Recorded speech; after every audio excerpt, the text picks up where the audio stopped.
Hello friends, welcome to literary scholar channel. और आज हम एक और पोएम देखेंगे विलियम वर्ड्सवर्थ की, जिसकी टाइटल है अपॉन वेस्टमिनिस्टर ब्रिज। ये पोएम जो है ये एक्चुअली में सोनेट है वर्ड्सवर्थ का, और इसका अगर कंप्लीट टाइटल की बात करें, एक फुल टाइटल की बात करें, तो इसका जो कंप्लीट टाइटल है वो है composed upon Westminster bridge September 3, 1802। अब थोड़ा सा इसके बारे में और जान लेते हैं। ये जो है पेट्रार्कन सोनेट के पैटर्न पे लिखा हुआ सोनेट है। एक तरीके से आप देखें तो ये एक पेट्रार्कन सोनेट है, और वर्ड्सवर्थ ने इसको मतलब पेट्रार्कन सोनेट क्या है? पेट्रार्कन सोनेट वो सोनेट है जिसमें 14 लाइन को डिवाइड किया जाता है 8 लाइन और 6 लाइन में। जो 8 लाइन है उनको जो सेक्शन ऑफ 8 लाइन है उनको ऑक्टेव कहा जाता है, और जो 6 लाइन का सेक्शन होता है उसको सेसेट कहते हैं। अब ये जो सोनेट है वर्ड्सवर्थ का, ये थोड़ा डिफरेंट है पेट्रार्कन सोनेट से, because Wordsworth does not have a blank line dividing the 8th and the 9th line. ठीक है, मतलब कोई डिविजन नहीं पोर्ट्रे किया है 8 लाइन और उसके नेक्स्ट 8 लाइन के बाद जो 6 लाइन और ऐड होता है उसमें। तो इस तरीके का उन्होंने ऑक्टेव और सिसेट को प्रॉपरली डिवाइड नहीं किया है वर्ड्सवर्थ ने। तो इस मायने में अगर हम देखें तो ये थोड़ा सा डिफरेंट हो जाता है।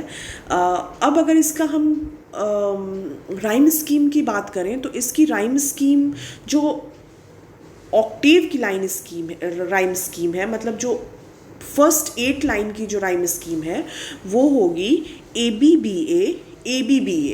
ठीक है, और जो सिसेट जो 6 लाइन की जो राइम स्कीम है वो है CD।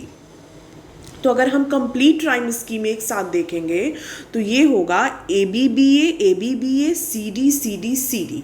ठीक है, तो ये तो हो गया थोड़ा सा इसके स्ट्रक्चर के बारे में, और थोड़ा सा इस पोएम के इंट्रोडक्शन के बारे में अगर हम जानें तो ये पोएम जो है उस समय कहा जाता है कि लिखा गया जब वर्ड्सवर्थ अपने सिस्टर डॉरथी के साथ लंदन लेफ्ट कर रहे थे, छोड़ रहे थे, और वो फ्रांस जा रहे थे। ठीक है, तो उसी टाइम जब ये जर्नी कर रहे थे तो उस समय उन्होंने वेस्टमिनिस्टर एबे में, वहाँ पे जो जगह है, ब्रिज है वेस्टमिनिस्टर ब्रिज, वहाँ पे वो मतलब वहाँ हॉल्ट करते हैं, और फिर वो वहाँ पे इस पोएम को उन्होंने लिखा है। So they are Dorothy and Wordsworth. Dorothy उनकी सिस्टर और विलियम वर्ड्सवर्थ, ये दोनों लोग जा रहे थे फ्रांस, और वो वेस्टमिनिस्टर ब्रिज में वो हॉल्ट के लिए रुकते हैं, और फिर वहाँ पे उन्होंने इस पोएम को कंपोज किया है। अब अगर हम इसके एक्सप्लेनेशन पे चलें, जो लाइन बाय लाइन एक्सप्लेनेशन है, तो चलिए इसको देख लेते हैं बिना टाइम वेस्ट करते हुए। Earth has not anything to show more fair. देखिए, इसको ध्यान से देखिए। इस लाइन में अगर आप देखेंगे तो लास्ट में कोलन है। कोलन का मतलब ये होता है कि जो ऑथर है या जो राइटर हैं उन्होंने अपनी पूरी बात कंप्लीट नहीं की। ठीक है, वो आगे भी कुछ कहेंगे। ठीक है, तो earth has not anything to show more fair. तो यहाँ पे while crossing over the Westminster bridge, जो स्पीकर है वो एक बहुत ही बोल्ड स्टेटमेंट देते हैं, बहुत ही हाइपरबॉलिक होके वो बोल रहे हैं क्या, कि पूरे अर्थ पे, ठीक है, पूरे अर्थ पे इस सीन जैसा ब्यूटीफुल सीन, जहाँ से खड़े होके वो लंदन देख रहे हैं, उस सीन के जैसा खूबसूरत सीन पूरे अर्थ पे कहीं भी नहीं है। ठीक है, तो ये एक बहुत ही हाइपरबोलिक स्टेटमेंट है। यहाँ पे हाइपरबोल आप फिगर ऑफ स्पीच यूज़ कर सकते हो, मतलब मेंशन करोगे। तो earth has not anything to show more fair. इससे खूबसूरत ज़मीन पे कोई जगह नहीं है, इनका यहाँ पे कहने का मतलब ये है। अब ये आपको समझना होगा कि क्या ऐसा खोज रहे थे वर्ड्सवर्थ कि उनको इससे खूबसूरत जगह कोई नहीं दिखी। तो बेसिकली ये होता है कि कहते हैं कि ब्यूटी देखने वाले की आँख में होती है ना, ब्यूटी लाइज इन द आई, जो देखता है। तो उसी तरीके से ऐसा आप मान सकते हैं कि इस एग्जैगरेट फीलिंग की रीज़न ये रही होगी कि उतना ब्यूटीफुल इमेजिन किया अर्थ, उस पर्टिकुलर सीन को, उस पर्टिकुलर व्यू को वर्ड्सवर्थ ने। ठीक है, इट इज़ ऑलमोस्ट कि उन्होंने जैसा इमेजिन किया कि वो जहाँ से खड़े होके देख रहे हैं वो सबसे खूबसूरत जगह है, और वैसा उन्होंने उनको ऐसा कभी रिफ्लेक्शन, वो अच्छे मूड में रहे होंगे ये सारी चीज़ें, he cannot compare the scene from bridge with anything except his own memory. उस समय पर्टिकुलर जिस सिचुएशन में आप कोई चीज़ देख रहे हो, फॉर एग्जाम्पल आपको हिमालय के सामने आप खड़े होके बोलो कि यार ये अर्थ की सबसे खूबसूरत जगह है, ऑल दो आपने अर्थ की सारी जगह नहीं देखी है, तो वो एक कहते हैं ना एक स्पॉन्टेनियस मुंह से निकल जाती हैं चीज़ें कि ये यार कितनी खूबसूरत जगह है। तो उसी तरीके से ये भी स्टेटमेंट है कि earth has not anything to show more fair.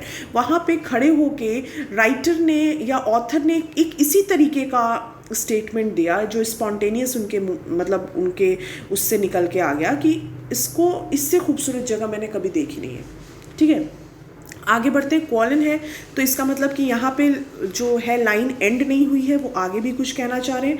आगे वो डिस्क्लोज क्या करते हैं, dull would he be of soul who could pass by a sight so touching in its majesty.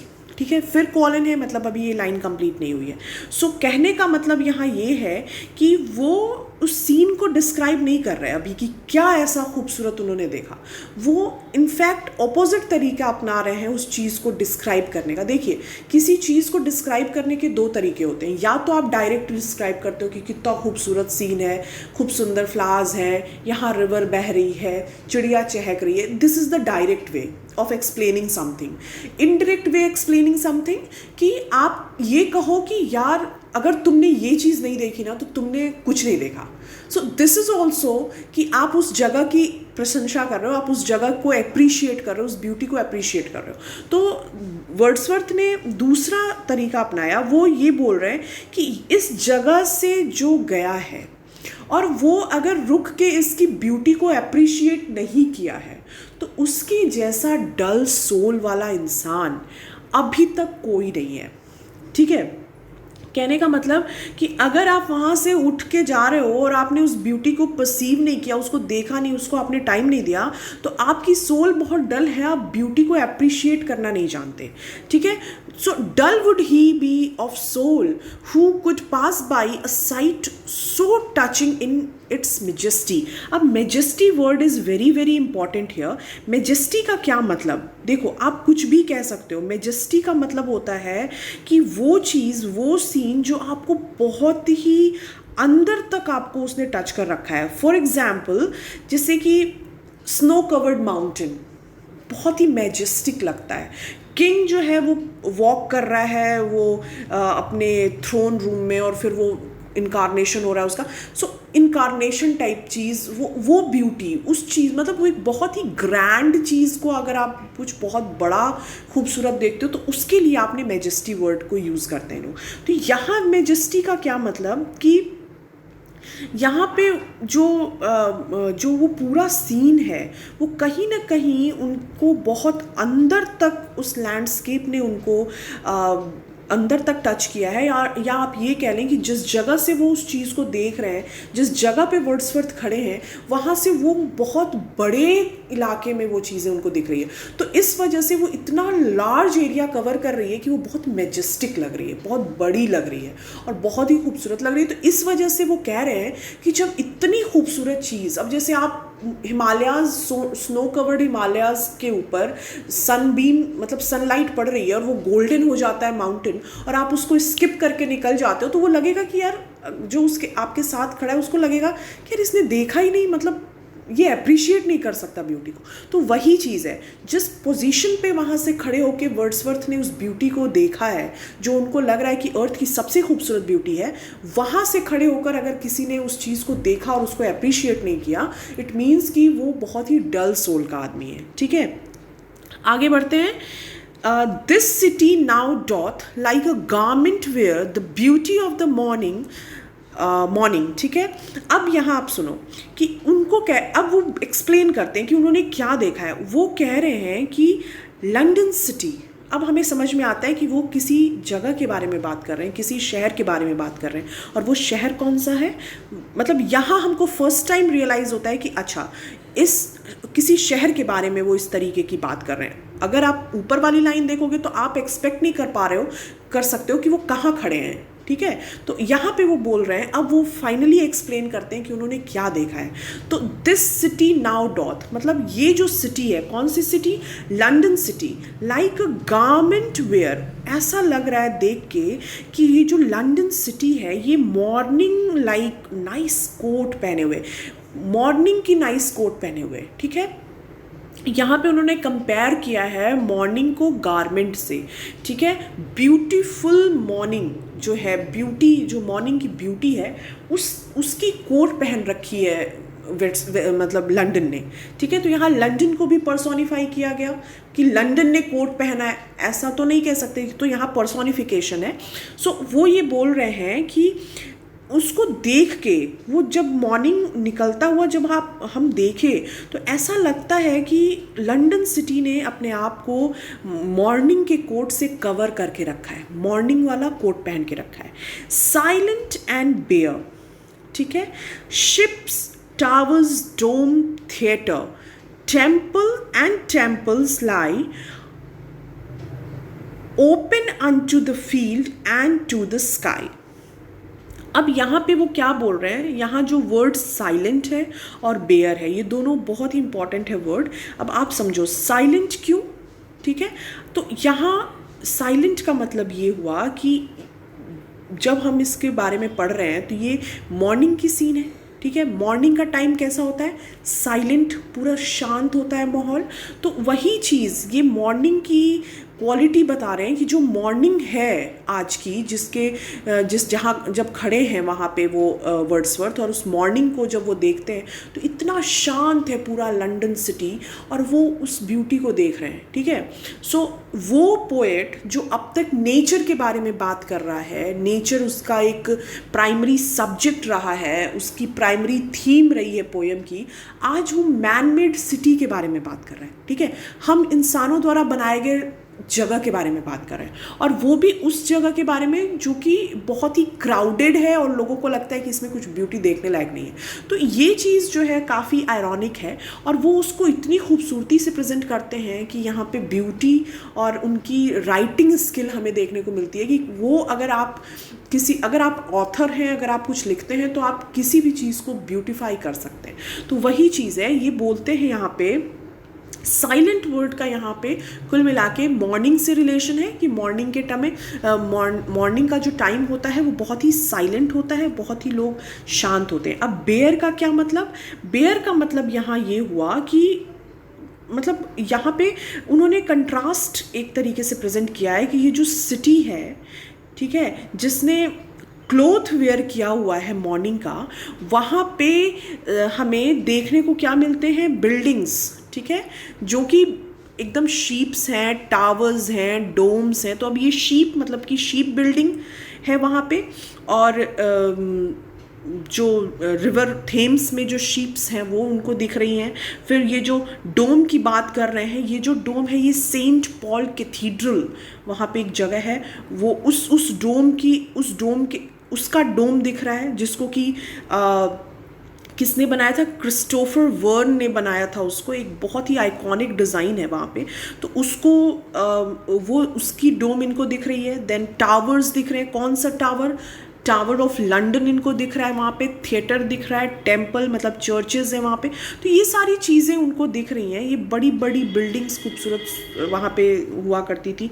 तो वही चीज़ वो यहाँ पे ऑब्जर्व कर रहे हैं, और उस चीज़ को वो अपने आँखों से उसकी ब्यूटी को देख रहे हैं। और ये वो कहते हैं कि ये सारे ships, towers, domes, theatre and temples lie upon unto the field and to the sky. तो ये ओपन है, ठीक है, चूँकि लंदन पूरी सिटी ने कवर कर रखा है खुद को मॉर्निंग से, लेकिन ये सारी जो चीज़ें हैं, शीप्स हो गए, टावर्स हो गए, डोम्स हो गए, थिएटर हो गए, टेम्पल हो गया, ये सब कुछ ओपन है to the field of London and to the sky.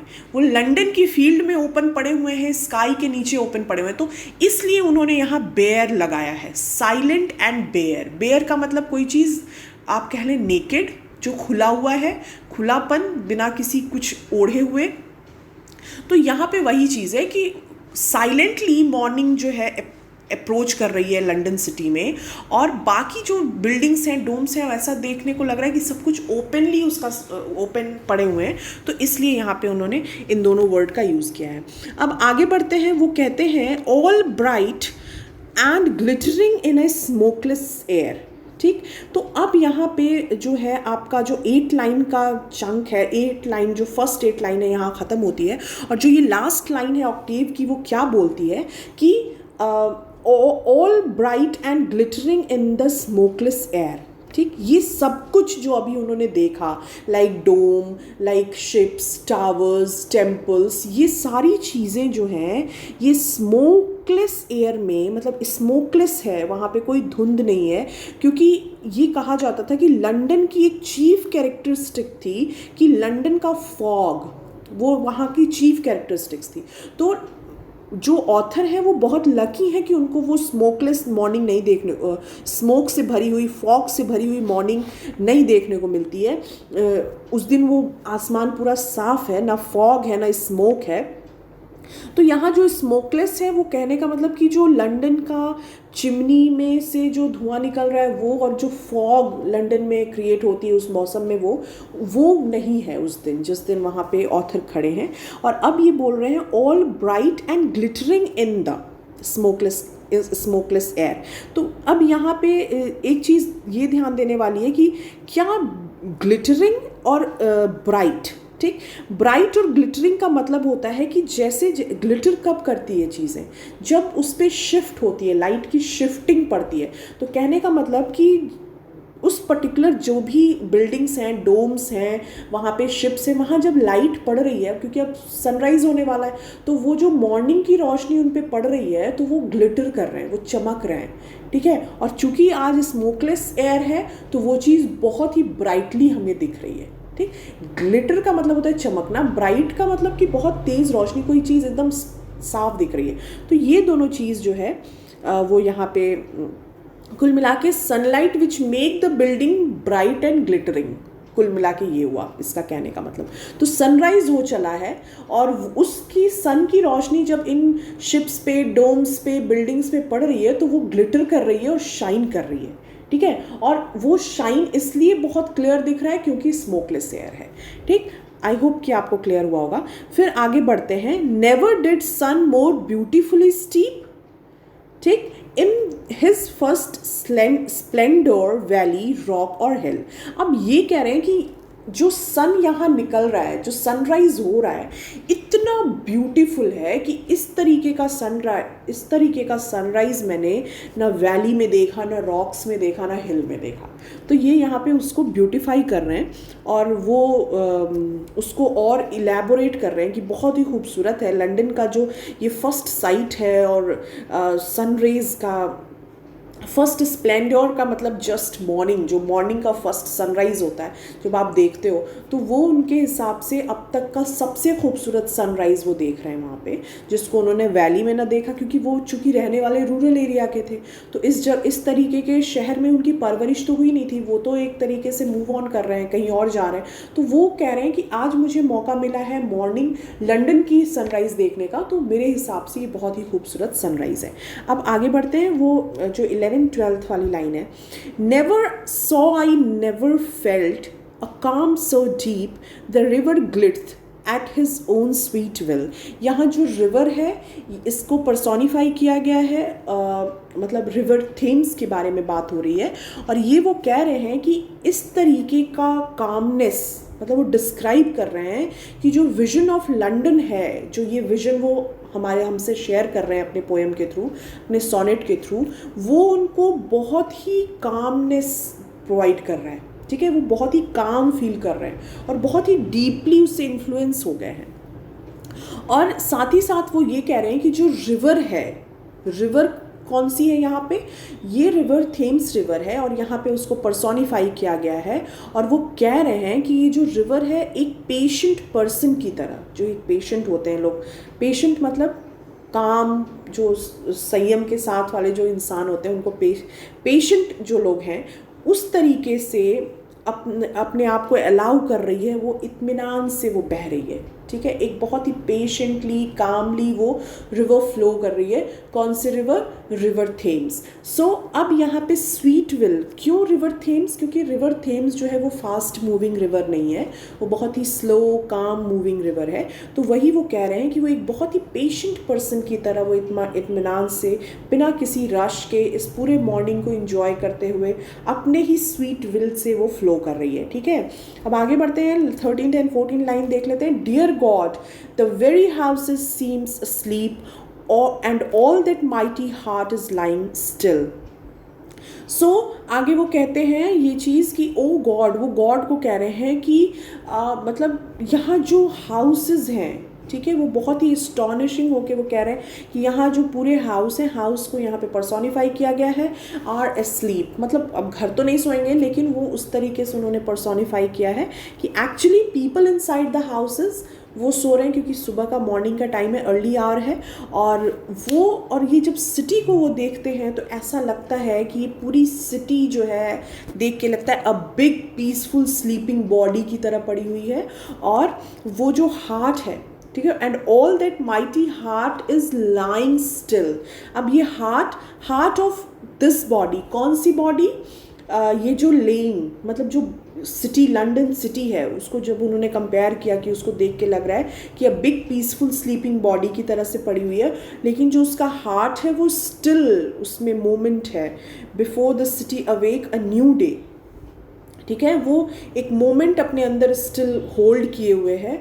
और ये मतलब एक तरीके से उस सिटी की एनर्जी और जो उसके अंदर की एनर्जी है सिटी की, कि जब सब लोग जग जाएंगे तो जो सिटी के अंदर चहल पहल हो जाएगी, उसको अपने अंदर होल्ड किए हुए, मतलब उस सिटी का जो हार्ट है वो अपने अंदर होल्ड किए हुए पूरी सिटी इत्मीनान से सोई हुई है। सो ये जो है कुल मिला के आई होप कि आपको क्लियर हुआ होगा। और अगर इसको थोड़ा सा और डिस्क्राइब करें तो थोड़ा सा इसके फिगर ऑफ स्पीच को देख लेते हैं। फिगर ऑफ स्पीचेस में जैसा मैंने आपको बताया कि जो पहला लाइन है उसमें उन्होंने सिमिली का यूज़ किया है, लाइक, और फर्स्ट ओपनिंग लाइन जो है उसमें हाइपरबोल है। और फोर्थ में लाइक का यूज़ किया है, लाइक अ गारमेंट वेयर, यहाँ पे सिमिली का उन्होंने यूज़ किया है। फिर इंजैम्बमेंट का भी यूज़ है इसमें। सो यस, इस तरीके से कुछ यूजेस हैं। अगर आप बोलोगे तो इसका मैं क्रिटिकल एप्रिसिएशन आपको दे दूंगी। आई होप कि आपको क्लियर हुआ होगा। अगर कुछ डाउट रह गया है तो प्लीज़ आप कमेंट सेक्शन में लिख के ज़रूर बताएं। आई विल मेक श्योर कि आपका वो डाउट क्लियर करूं। So till then, take care of yourself and stay blessed. Thank you for watching this video.